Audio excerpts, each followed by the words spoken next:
Well, welcome everyone. Thank you for attending this evening's meeting of the Events and Culture Committee. Item 1 on the agenda this evening is to receive apologies for absence. Apologies from Councillor Daisy, Councillor Warren, Councillor Mortimer, Councillor Graham and Councillor Chapman. Thank you. Item 2, to note declarations of members' interests. Anyone? Stuart? I have two. One is the fact that I have an opportunity interest in regards to the Heritage Centre being a trustee, and also the other one is an opportunity interest because it's mentioned in one of the notations and also with the cat radio. Thank you. Item 3, to confirm and sign the minutes of the last Events and Culture Committee meeting held on Wednesday, the 16th of July. If everyone's had an opportunity to review. Thank you. I'll second. Perfect. All in favour? Unanimous. Thank you. Item 4 is public participation. No one in attendance. Any messages, questions? No? Item 5, to review the year-to-date financial position of the Events and Culture Committee.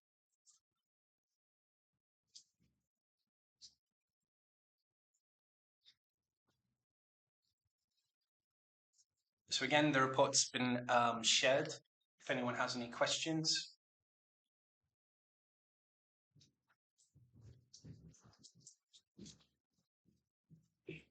No? Okay, thank you. Next, item 6, to receive an update relating to progress towards the business delivery plan as it relates to this committee.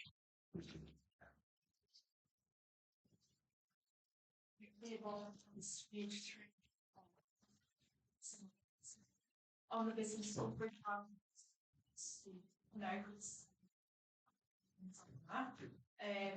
Outstanding items that I'll just draw your attention to still to be delivered this year is the International Women's Day event in March,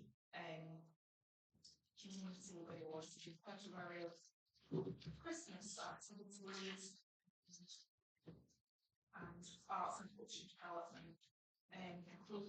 Just an update on UK Fest as well, which because of some staffing changes at the moment, the UK Fest has been cancelled in its original format. However, a lot of the activity we have been able to move over to the Autumn Festival and Fun programme, so that anything that's already programmed is not been wasted, it's still happening. So we've managed to make that still. There is a detailed update on the summer events that have been delivered. So we had over 180 free activities for children, young people and families that were delivered across the summer.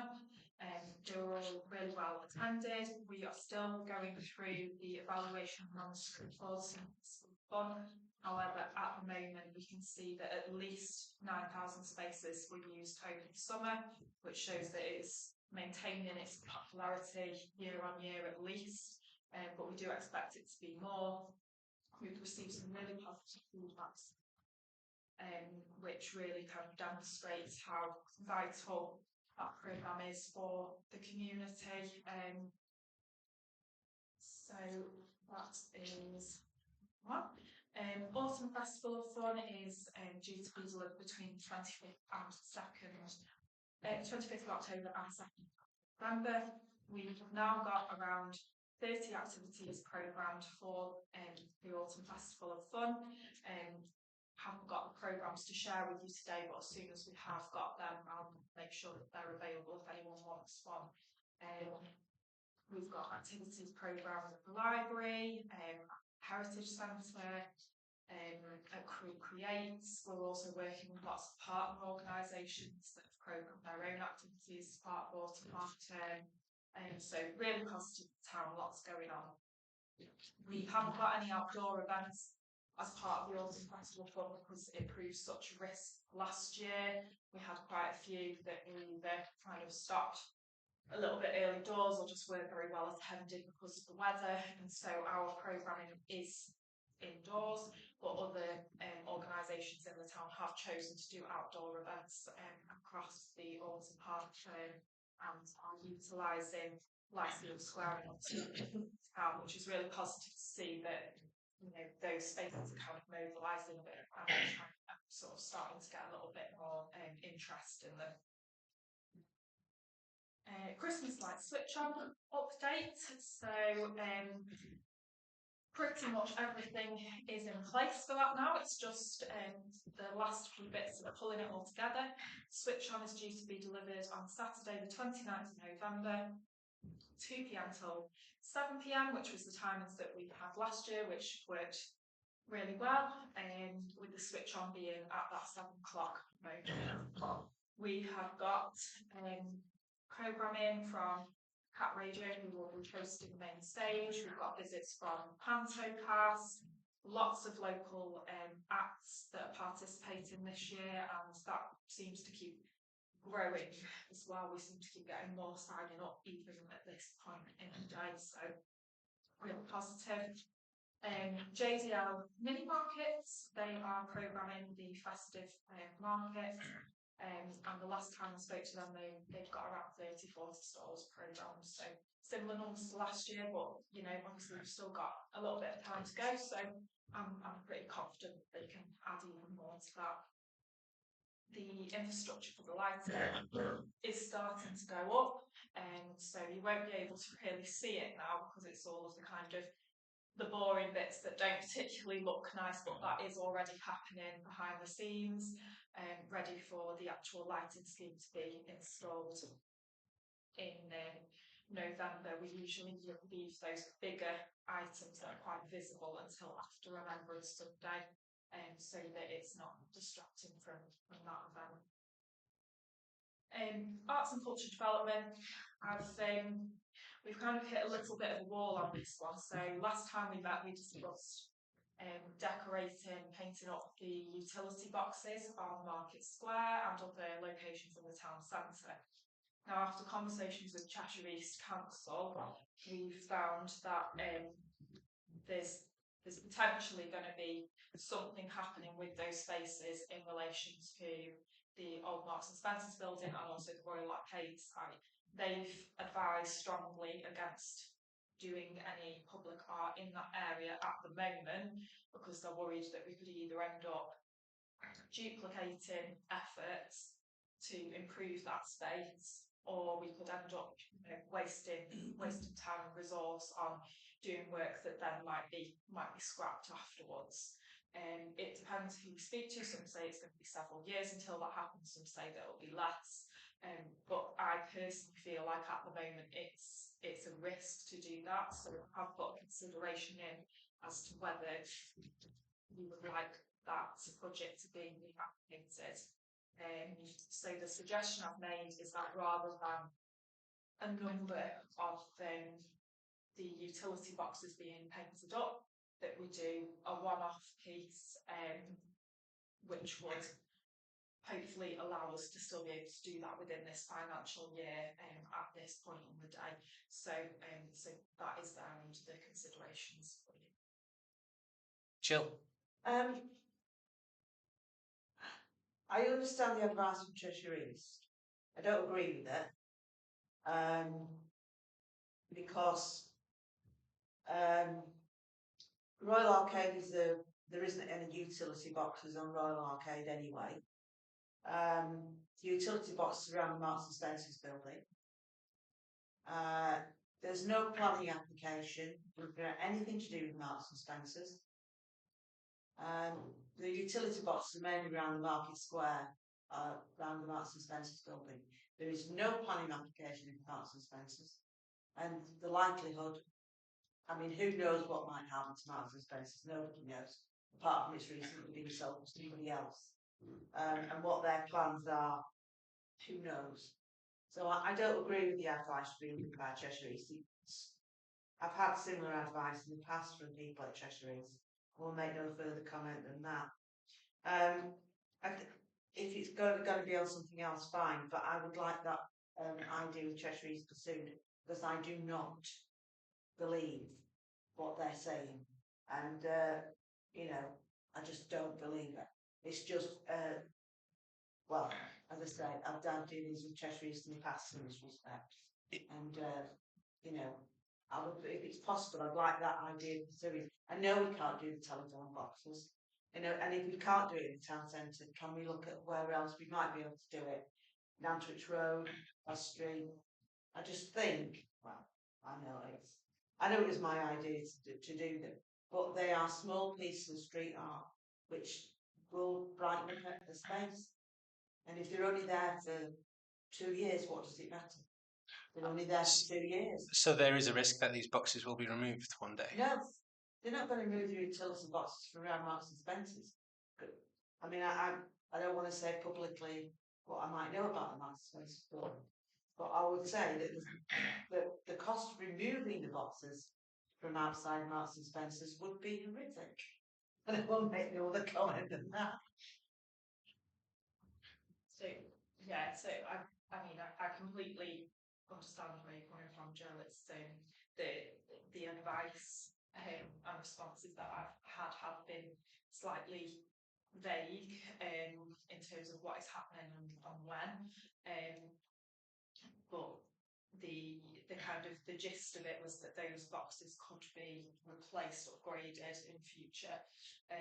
Should we say Cheshire East is conservative with a small c, and that left Cheshire East we wouldn't have any public art anymore? So would you mind just pursuing that with them? Thank you. Absolutely. I agree. Yeah. Would you be open if we weren't able to do the Market Square boxes at looking at other locations as you suggested, Jill, Nantwich Road? What you got in mind? I think it would be something that we would have to explore to see what the options were. We haven't looked any further than that space at this point in time, so we'd have to see what was actually feasible. You mentioned Nantwich Road, Jill. Have you Yeah, got and something in mind? You don't know. I don't know what. I know where the telephone boxes are, but we can't do those. So we'd be looking for other things. Yeah, so We'd have to, maybe the rangers could keep an eye out when they're going around with that. yeah, so different utility boxes are owned by different companies, and different companies have different schemes of paying them up. So it'd be kind of trying to ultimately track a little bit which were owned by who, so we could almost have quite a joined up approach where we say we want to do this one on this street, this one on this street, this one on this square, and we contact one company to see if we could take that approach to it, or some of them are owned by Cheshire East as well. So. I can't believe that the firm that owns one of these boxes would turn around and say, no, we want to pay them. For the simple reason is it's saving them money straight away. It's not that they're saying no, it's that they've got so much demand for people wanting to paint up these boxes that they have to have kind of time frames and schemes as to when you can apply, and there's such a backlog that can take months or even years to get that over the line with them, to even be offered the chance to apply to do it, basically. Because towns up and down the country are wanting to contact the likes of, you know, telephone network providers and things like that to paint up their boxes. So they have dedicated schemes to that work, but it's just there is a backlog at the moment, unfortunately. So that's why we kind of went with we looked at the Market Square option, because we knew that the majority of the utility boxes in that space were owned by Cheshire East, and that we might have a little bit of an in there, which it could just be that space in particular, but so far it's been a challenge to get it any further. But you know, I think it's definitely worth exploring other locations. I agree. I think it is a case of just finding another location, doing more research, and see what we can do. I guess perception is key, and we do want something to last longer. But I do agree with you in the fact that we know the whole reason why the meanwhile space is being pursued is because we know there's going to be a long wait for anything else. And I agree. We can't just sit on it and not do anything. But if we can find other places as an option. Okay, thank you. Moving on. Can I just check how you'd like your decision on that to be worded. So, Right, do you want our proposal? I propose that we go back to Cheshire East. So the proposal is to contact Cheshire East to further the inquiry and to see if there are any suitable boxes outside the town centre. And to explain to dual roads why we can't have it. Yeah. Well, it sounds like they've got a hopeful attitude towards the site, and yeah, it sounds promising. Okay, thank you. Thank you. Next then is item 7, which is a heritage update. Thank you very much. I'd like to just start on page 3 of the report on the EMR 345 and just a little bit of an update on the summer activity and the Heritage Open Days programme. The summer activity at the Heritage Centre was the main delivery for Heritage. We saw a 55% increase on the Festival of Summer activity at the centre for those days, reaching nearly 900 visitors on our best day. The Heritage Centre continues to see an increase on the 2024 season, and our figures as reported are up 13.7% for visitor numbers and 70% for visitor income for the season of 2025 versus 2024. The Heritage Open Days, we will be having a wash-up meeting next week to discuss the 2025 festival. We delivered just over 30 activities, mostly tours and walks or behind-the-scenes activities, which had around about the 1,100 people mark of attendance and participation in those events.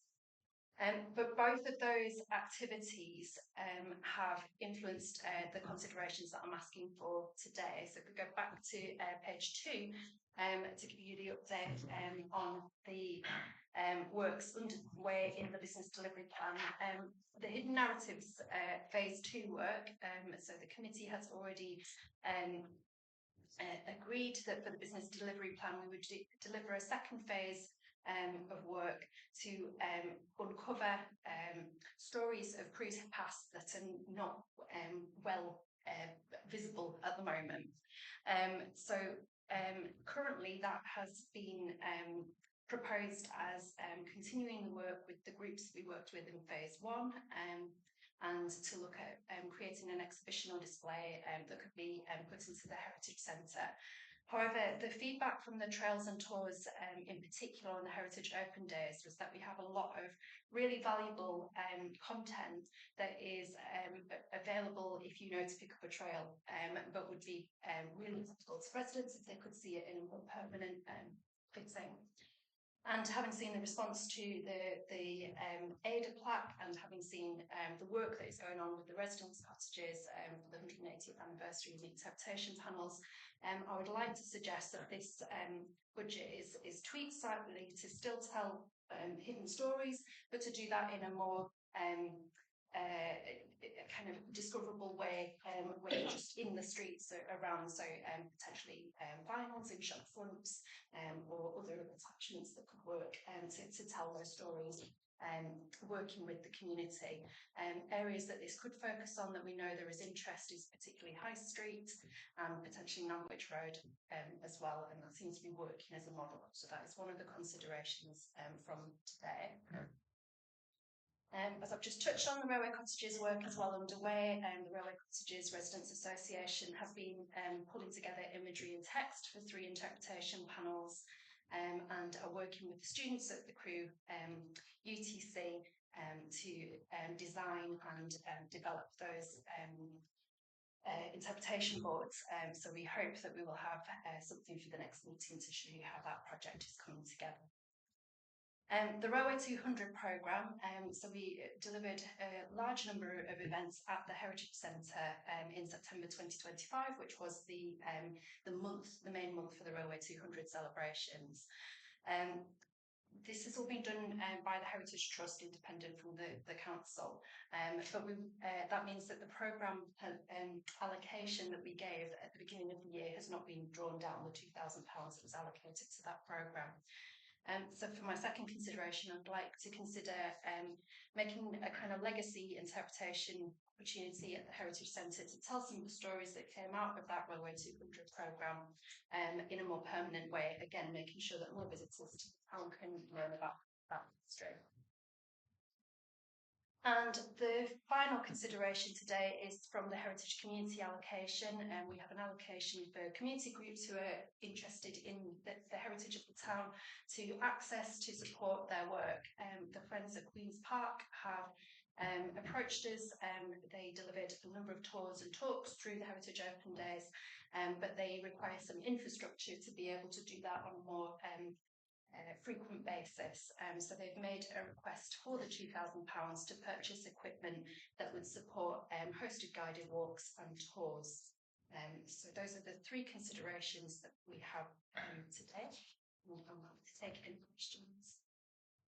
Do we know what exact equipment the Friends of Queen's Park are looking to purchase?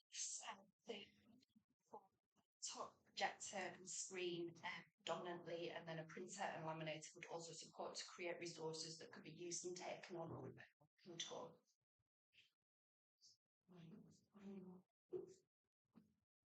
Jill? Yeah, I'm very keen to capture what we can of the history of the town, the social history of the town, through interviews with people who worked in the works or worked in shops, because they're very aware that the people that did that, say during the war, in the 50s, there's getting less and less of them. And there's a huge gap, there's a huge resource in women who worked in the other industries in Crewe as well, that needs recording in some way before those women are no longer with us. So I'm very keen that, you know, that we use this narrative to capture those stories. And I'm sure you're well aware of that, Vicky. And I'm really positive about what's happening with the railway cottages, because I think that's been a resource that we've not really, it's been ignored in the past, and not its value hasn't been noted. And I think that Crewe itself has never sold its unique characteristic that it was probably the first railway town in the country. And what happened in the past as regards its historic buildings doesn't bear thinking about. But I just think that, you know, there's a lot of positive going on. You know, the conservation area, we really, really do need that. And I know that it's no fault of anybody in here, it's a kind of ground to hold. I'm concerned about Queen's Park allocation. I can understand why, but what guarantee have we got that it's going to be more widely used? Because I'm very well aware that Queen's Park had grants from the other committee, and I understand that they might use this on a Heritage Day, but when else are they going to use it? So I don't know. I understand why they want it, but I also am thinking, if we're looking at other money from the council we've allocated, we have allocated them quite a lot of money over the past 2 or 3 years. So, thank you. Do you think it'll be how much do you think it will be used? This is the question. I think the fact that they don't have their own equipment, so for the Heritage Open Days, it relied on us providing the equipment for them to be able to deliver. It certainly limits what they can do. I couldn't give you a figure of how often it be used, but I know that they have looked to increase their school uses, and that is something that they're looking to grow as the archives comes online, and then as we get ourselves sorted on Heritage Centre as well. Do they have use of the gatehouse or whatever it's called? They have space within West Lodge. Thank you. I knew it was. I knew it was there. It seems a lot of money if it's only going to be used once a year. So the intention would be that if they had this equipment, it would be used more regularly, but I don't have a figure as to how regularly. It's kind of chicken and egg, isn't it? If they haven't got the equipment, they don't use it, and it is coming out of this budget, but I think we need to be aware about how much actual money is going to various organisations. Would you like, as a committee, to request a bit more detail on how the equipment will be used? Can we have a bit more detail? I mean, I'm not saying go no, but and you also wonder, this is going to sound horrible, if we're just seen as a convenient place to get some money, and it saves the hassle of having to go somewhere else for a grant. You know, yeah. So, so I know I'm on the same measure you're saying. Basically, what we could do with really is a more of a detailed idea of when they have this equipment, what is the scope they could use it for, in order to identify whether there are other revenue streams that can be used, and therefore could be less for us as a committee. Going. I mean, I'm not saying no, but I'd just like a bit more detail. I tend to agree with Jill. I'm not in favour if it's only going to be used once a year. I just think it's a lot of money for using once. If they're going to use it half a dozen times a year, then I tend to say, yeah, okay, it's well worth it. But I want to know more. So the committee would like to refer the third consideration. Yeah. How about the other two? The first is to approve delivery of the Hidden Narratives Phase 2 project through provision of information panels in town centre locations. That's I mean, that's been on the cards for a while. Yeah. So do we approve the first consideration? And the second is to approve the use of the Railway 200 allocation of £2,000 to deliver Railway 200 legacy interpretation of Crewe works at the Heritage Centre.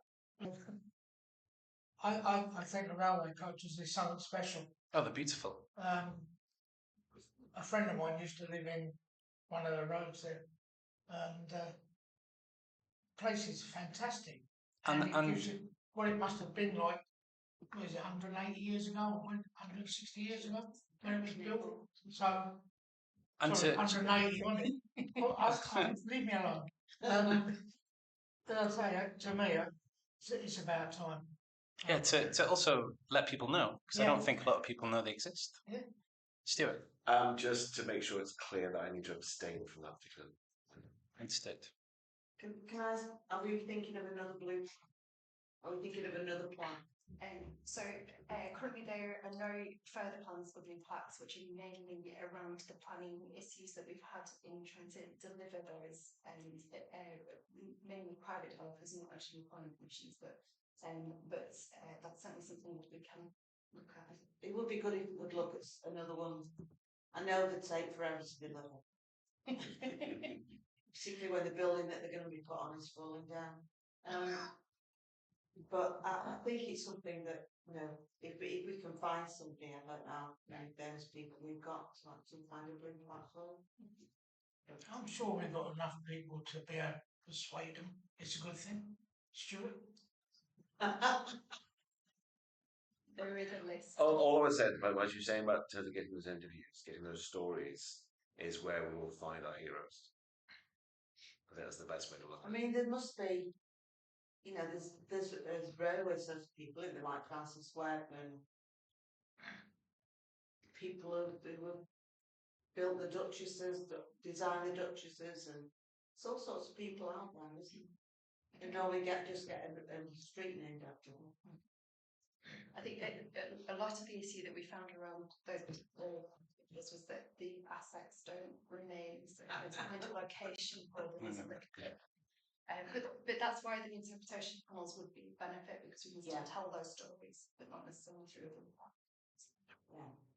So apart from Stuart, do we all agree to approve the second consideration? Okay, thank you. Thank you. Moving on to item 8, budget setting for the financial year of 26-27 And first draft of the proposed 26-27 business delivery plan to recommend to Finance and Government Committee for onward recommendation to the Council within the collated Council budgets.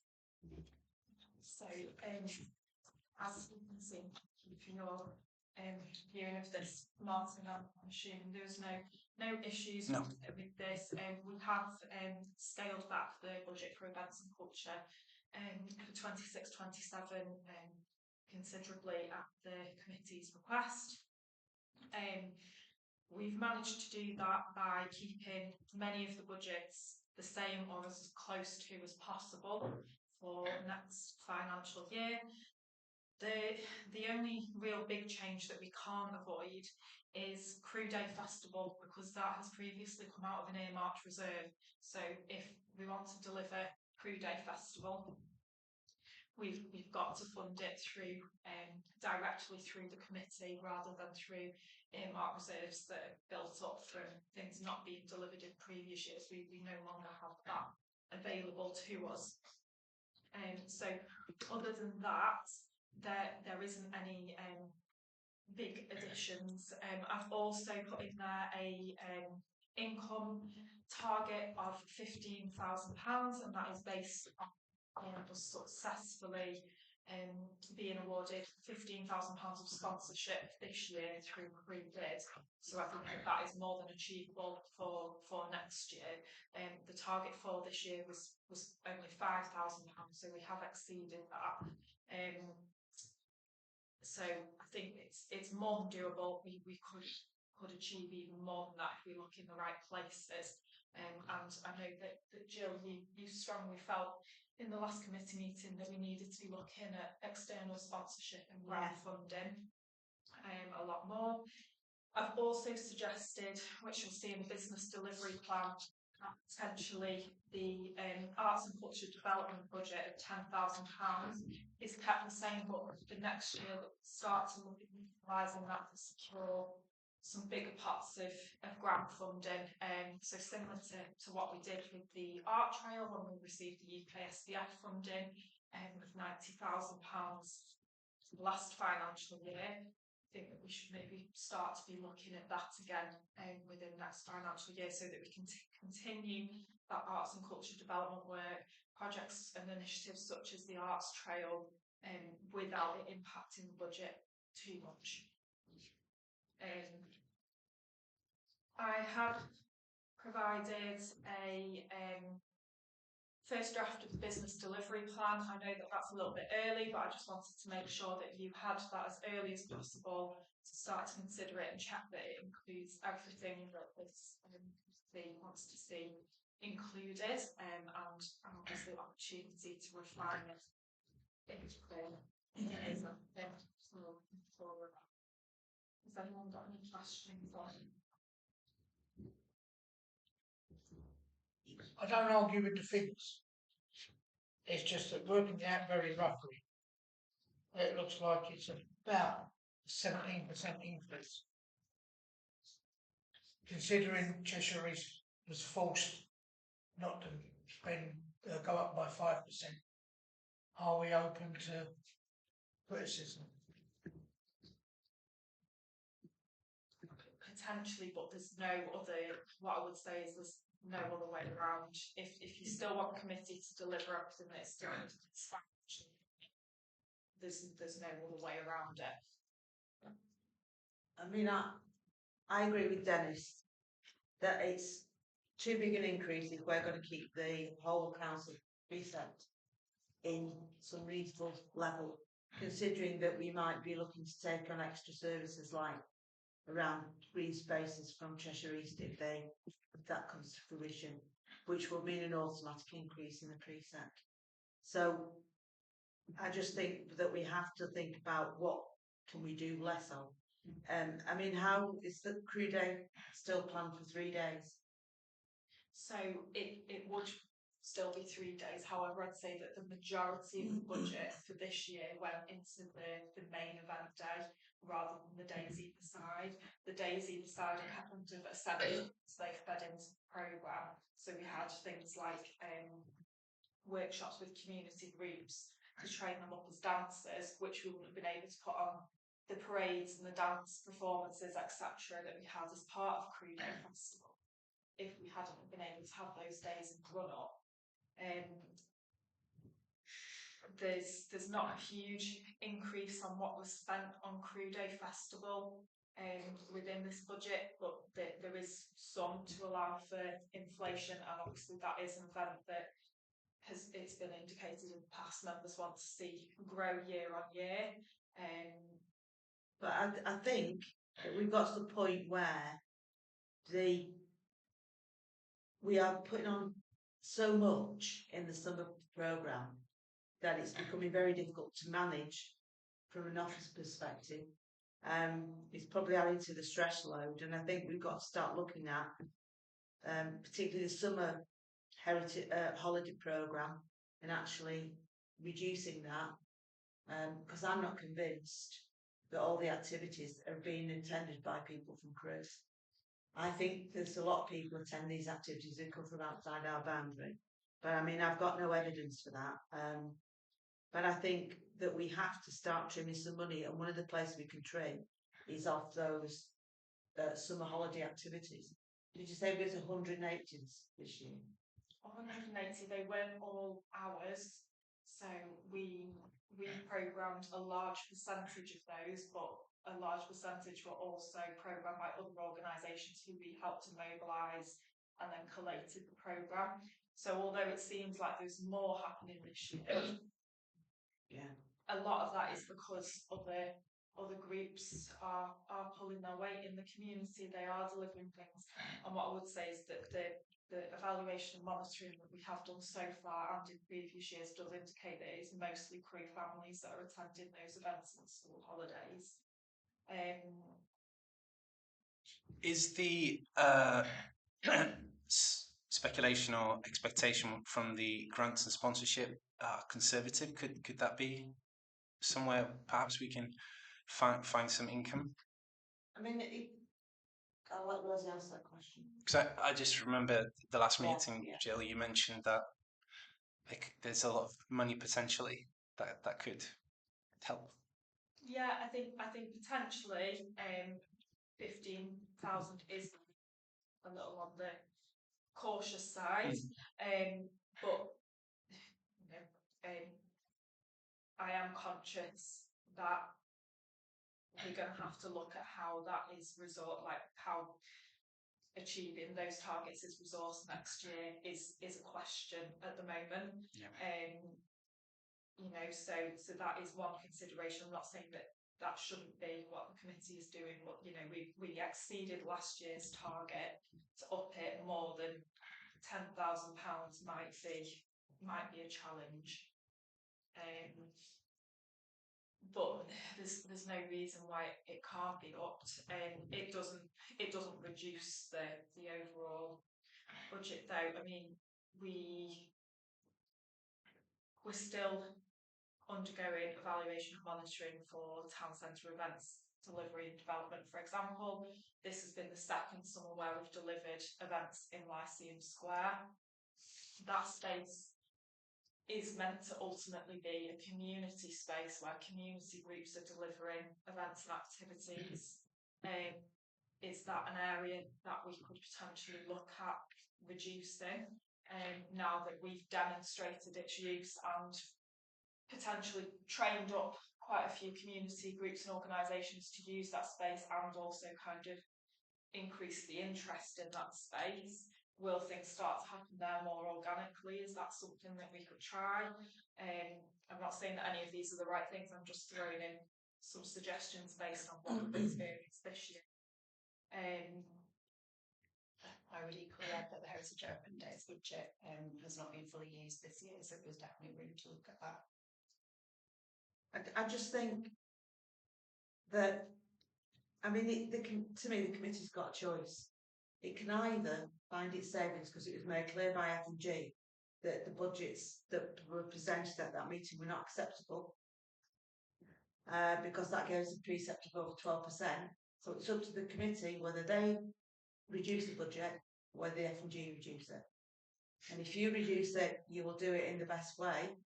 And in the areas where you feel you can reduce it, but if the F&G do it, it will just be, you have got X amount to spend and you better sort yourself out. So really it's a choice for the committee. But one way or another, I don't think this budget as it stands will get through F&G. I wasn't worried about that. It's the percentage. As I say, 3 or 4 years ago, we upped it by a big amount. Yeah, 25%. 23. 23. And the aggro I got from it, I don't want to go through that again. As I say, you've done a fantastic job, and I'm not knocking you. But 17%, roughly, it might be a little less, bit more. I don't know, roughly. 17, it's just too much. As I say, I think that we need to get that down. I personally, it's only my view, I don't think we should go over 5%, because if Cheshire East were told 5%, then we should be the same. I know this is only one out of all of them. I appreciate that. And at the end of the day, we're going to be having the town council is going to vote on it. And as Jill says, F&G could turn around and say no. I'd rather we did it.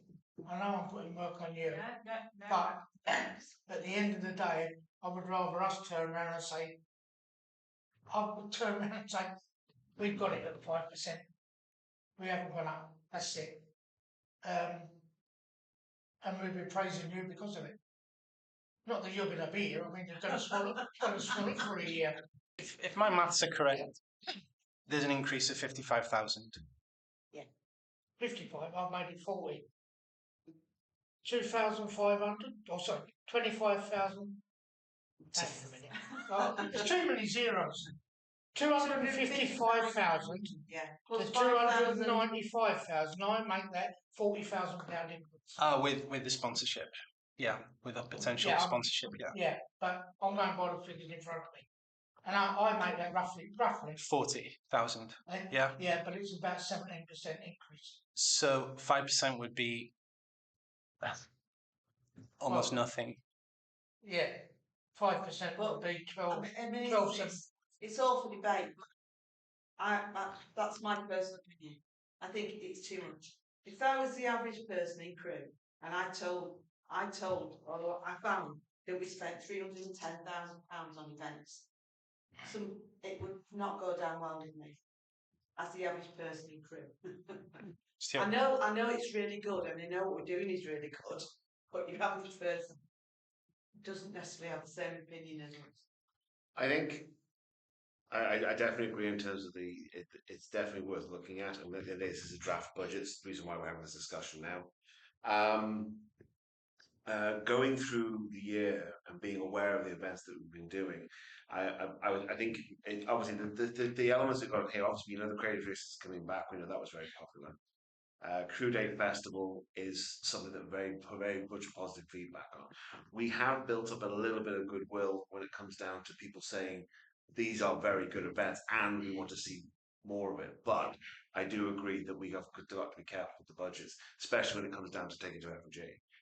My ask would be basically is obviously just to have a bit of a review. I think when it comes down to the cumulative, like the summer activities, I know from the summer activities that we had a lot of things on at the same time. Some of them obviously not always ours, it could be other people as well, but I think maybe looking into where there's quite a large element of things going on, whether or not that can be streamlined better to make it so there's less clashes. Less clashes, and therefore there's still lots going on. Yeah, but there's less clashes on it. I obviously, you know, where things didn't work and where things did work within each thing we've tried out. So from what I've seen visually, there are areas that could potentially sort of be revisited. So potentially looking at reducing the summer programme. We can definitely have a look at that. The income that we would hopefully be able to generate could fund town centre events, delivery and development, so we can ensure that there's still some stuff happening in spaces such as Lyceum Square. But it would be reduced because obviously this year we've had £15,000 of sponsorship plus £10,000 of budget to use on that space. So we've had, £25,000 in total on that space. But like you say, there has been some duplication. We've tried to integrate that space into the school holiday programme, but maybe it's that we look at alternating between Lyceum Square and Christchurch, etc., or the library, and we have less happening on the same day, and also continue to encourage more groups in the business program activities as well. Maybe that's part of it. To be added into it. Can we get some more support from the bid? Potentially. I know that they are really pleased with how Crewe went. I think they would be very open to sponsoring that again, but I know that when I have spoken to them, and it's been very kind of brief conversations so far, they feel that their board, I think, feels that events is an area that is well supported in the town centre, and so they would like to look at supporting other areas that aren't as well funded. That is the kind of feedback that I've had so far. But I do think that they would be open to doing Crewe on Sea. Again, they're also trying to do some of their own events over autumn. They might decide that actually, sort of commissioning the town council to deliver that type of thing for them may be a better approach for them, because they are quite a small team. But they're still finding their feet, so they don't know yet fully where the areas that they do want to fund. So they've no realisation that events are only welcomed in the town centre is because the town council paid. I think they're aware of that.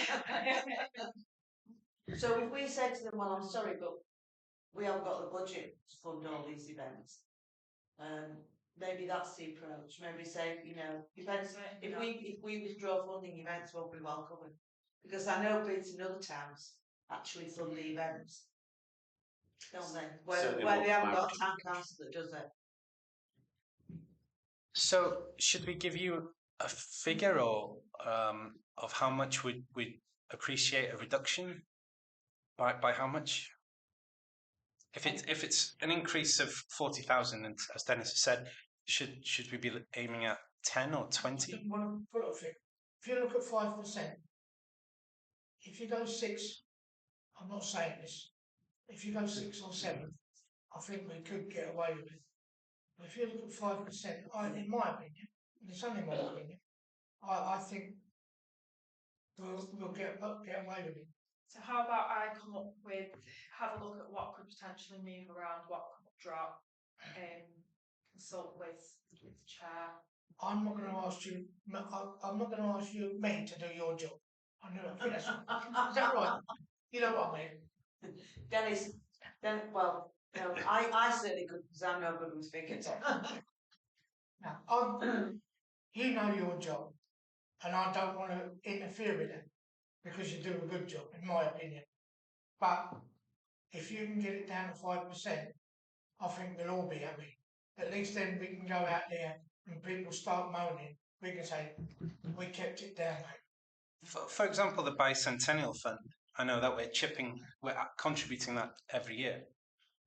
That could potentially be reduced. No, we need that money.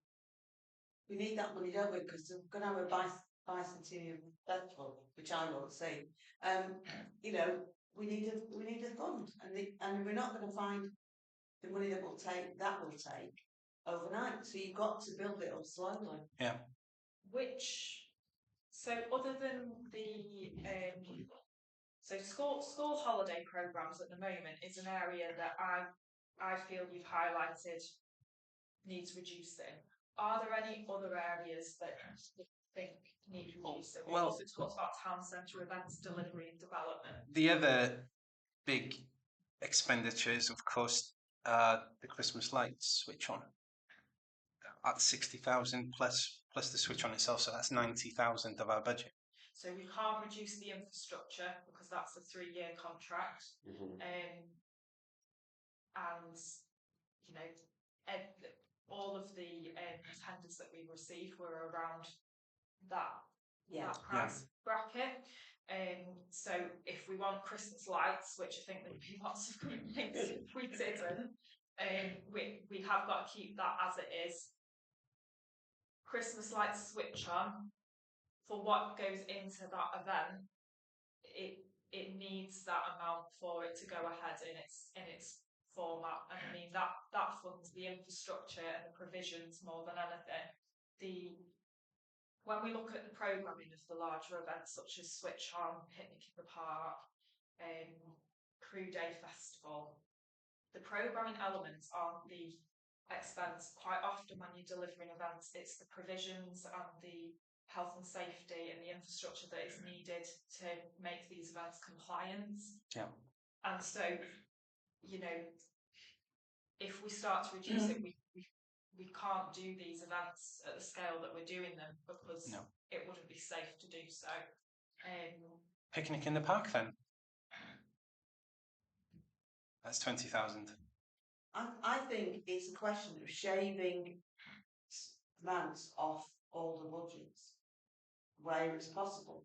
But you've got to bear in mind that you are a public organisation and you're dealing with members of the public and you cannot afford a health and safety risk. No. So the infrastructure has to be key. You know, at the end of the day, we've got to buy things that are safe, events that are safe, and where, as far as possible, we've safeguarded the people who come. So I think Rose has got the expertise to see where she can make savings and where she can't. What about community events that we currently support? So out of this budget at the moment, we support, which I've left in as suggestions for next year. We currently support sorry, I've not actually defined them, but we're supporting things like Armed Forces Day, Women's Day, Pride. I think they're the main 3 that we support. We do get requests quite often to support others, and you know they quite often get directed to the grants scheme instead. We can't support any more out of this budget, but is that something that we want to look at? Are we duplicating there? Should we be directing them to other funds? If there's time and scope to look into that, I think that's an important part of it. Is to find out what it goes back to that whole thing about that it's very similar to what we talk about in terms of funding for the Queen's Park equipment. Is there other ways of looking at that to reduce or to offset it to somewhere else? I know the community committee meet tomorrow, I believe. Are they going to be having a similar discussion, I imagine? It will be going through budget setting. Yeah. But I mean, the public services are actually reducing their budget. So, not by a huge amount, I don't think, but they are. I know Council Hogben said they were actually reducing their budget. But he did stress that he didn't think that any other committee should use reduction. So, yeah, I just think we need to, you know, it's probably the fact that we're considering possibly taking on some services from Cheshire East that has made it more important that we keep other budgets within reason. Now, who knows how long that might take. So a bit of work. I'm sorry. Our apologies. Yeah. Yeah. That's why you call it a draft. Okay. Lastly, some this evening's agenda is to note the proposed date of our next meeting, which will be Monday, the 19th of Jan next year. We got a date. Don't say your budget would have to be agreed before that. I know that obviously, yeah, the budget needs to be set before the next meeting, I imagine. So Yeah, your budget needs to be set, so you're gonna have to have another meeting. So it'd go to F and G in November. So we need to can we delegate kind of reconsidering the budget to chair and Yes. I propose that. Yeah. And anyone else who might be able to attend, perhaps. If you agree with chair and vice chair, but can we have it circulated to all members? Yeah, the committee. Yeah. So we'll try to arrange a meeting before November, before the. No, because it will be finally agreed at F and G. So if we delegate chair and vice chair, then that's fine. I'd like it circulating to the rest of you. Yeah. And are we happy to do that via email, so I can send over drafts and you can feed back and we can always jig things around? Yeah, Absolutely. And hopefully get more contributions from absent members as well. F and G, the 18th of November. Yeah, I think that will be the precept setting. Because the precept has to be in to Cheshire by December, doesn't it? Right.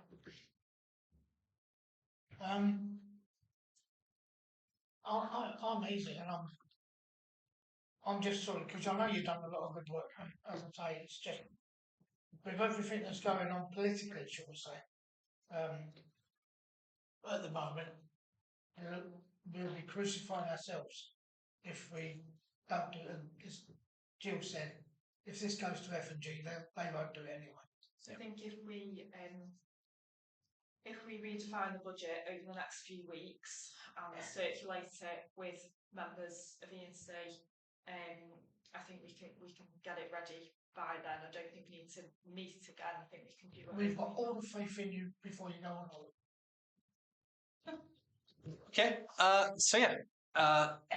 Just to note again, then our next full meeting will be on Monday, the 19th of January next year.